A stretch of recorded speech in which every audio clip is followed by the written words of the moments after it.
Vasantdada sugar इन्स्टिट्यूटच्या माध्यमातून काही मोजक्याच साखर कारखान्यांचं हित जोपासलं जातं किंवा काही मोजक्याच राजकीय कुटुंबाचं हित जोपासलं जातं असं म्हणत तुम्हाला? पहिल्यापासून माझं असं मत आहे, या वसंतदादा शुगर इन्स्टिट्यूटमधनं तपासणी केली जाते.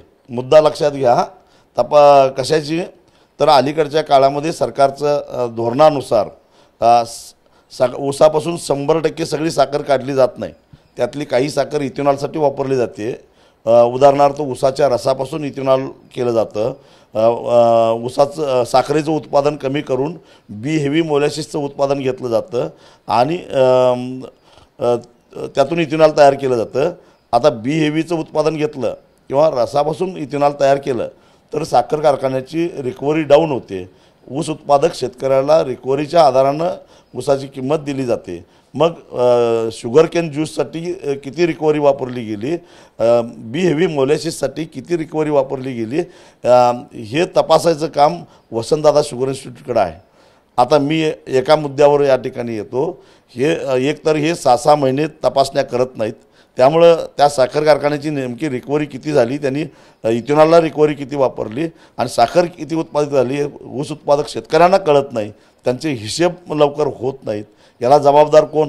आणि सगळ्यात महत्त्वाचा मुद्दा म्हणजे वसंतदादा शुगर इन्स्टिट्यूट हा एक ट्रस्ट आहे जो स्वर्गीय वसंतदादा यांनी महाराष्ट्रातल्या साखर कारखानदारीला आणि महाराष्ट्रातल्या ऊस उत्पादक शेतकऱ्यांना चांगल्या पद्धतीनं एक टेक्निकल सपोर्ट देण्यासाठी म्हणून हा ट्रस्ट स्थापन केला.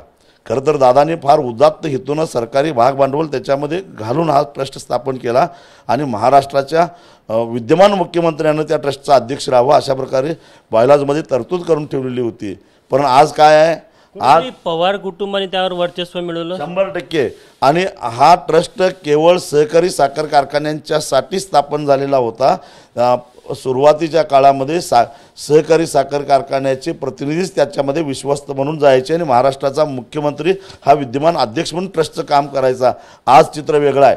खाजगी साखर कारखानदारसुद्धा त्याच्यामध्ये विश्वस्त म्हणून आहेत. आणि मला एक सांगा की आता रिकव्हरी तपासत असताना या वसंतदादा शुगर इन्स्टिट्यूटचे विश्वस्त कोण? तर साखर कारखानदार. कारण महाराष्ट्रातले जे 200 साखर कारखाने आहेत तेच त्याचे सभासद आहेत. त्यांच्यातलेच काही जण विश्वस्त मंडळामध्ये आहेत. म्हणजे विश्वस्त हेच. आणि वसंतदादा शुगर इन्स्टिट्यूटमध्ये जे काम करणारे शास्त्रज्ञ आहेत ते या विश्वस्तांचे नोकर. आणि तेच आपल्या मालकाच्या साखर कारखान्यावर जर का रिकव्हरी इथेनॉलला किती वापरली गेली तपासायला गेलं तर तो रिपोर्ट मालकाच्या बाजूने देतील का ऊस उत्पादक शेतकऱ्यांच्या बाजूला देतील? तुम्हाला असं म्हणायचं की मोठी अनियमितता पण आहे यामध्ये? निश्चितच अनियमितता आहे. त्यामुळे या साऱ्या गोष्टीची चौकशी झाली पाहिजे. कधी या वसंतदादा शुगर इन्स्टिट्यूटमध्ये एखाद्या कृषीभूषण पदवी प्राप्त केलेल्या शेतकऱ्याला सभासद करून घेतलं का? त्या चौकशीतनं एक राष्ट्रवादी काँग्रेस शरद पवार गटाचा असा आरोप आहे की कुठेतरी शरद पवार किंवा पवार कुटुंबाला लक्ष करण्याचा प्रयत्न सरकारचा दिसत आहे. आधी जर चुका केल्या असतील तर लक्ष होणारच. त्याचं मी अजिबात समर्थन करणार नाही. जर का पवार साहेबांनी किंवा शरद पवार कुटुंबातल्या सदस्यांनी चुका केल्या नसेल तर त्यांनी घाबरायचं कारण काय? चौकशीला सामोरे जाणार. सत्य परेशान हो सकता है, पराजित नाही. सत्य जर असेल त्यांच्या बाजूने त्यांनी चौकशीला सामोरं जावं. त्यांनी जर का काही अनियमितता केलीच नसेल तर घाबरायचं काही कारण? काय कारण आहे? एबीपी माझा, उघडा डोळे बघा नीट.